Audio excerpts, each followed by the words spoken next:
আলোহীন পথ, পাহারার অভাব আর প্রশাসনিক শিথিলতা সব মিলে রাজধানীর প্রাণকেন্দ্র এই ঐতিহাসিক উদ্যান যেন পরিণত হয়েছে অপরাধীদের নিরাপদ আস্তানায়।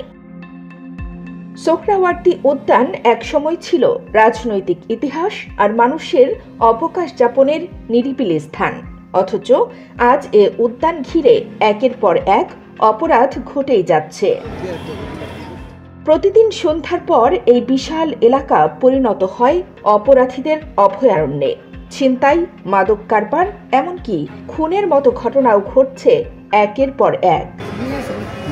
কেন এমন হচ্ছে, এ প্রশ্নটা আসলেই প্রথম যে বিষয়টি সামনে আসে তা হলো উদ্যানের ভেতর অনেক এলাকা রয়েছে অন্ধকারে ডুবে, যেখানে নেই সিসি ক্যামেরা বা পর্যাপ্ত আলোর ব্যবস্থা।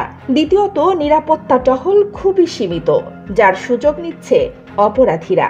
আর তৃতীয়ত, আশেপাশে রয়েছে মাদকাসক্ত ও পথচারী মানুষের অস্থায়ী আশ্রয়, যা অপরাধ প্রবণতা আরও বাড়ায়। সাধারণ মানুষের দাবি, এই ঐতিহাসিক উদ্যান যেন হয় সবার জন্য নিরাপদ। জরুরি ভিত্তিতে দরকার পর্যাপ্ত বাতি, নজরদারি ও নিয়মিত টহল। সোহরাওয়ার্দী উদ্যান শুধু একটি পার্ক নয়, এটি আমাদের স্মৃতি, আমাদের সংস্কৃতি। তাই এর নিরাপত্তা নিশ্চিত করা আমাদের সবার দায়িত্ব। কানিজ ফাতেমা, নিপা, খবর সংযোগ।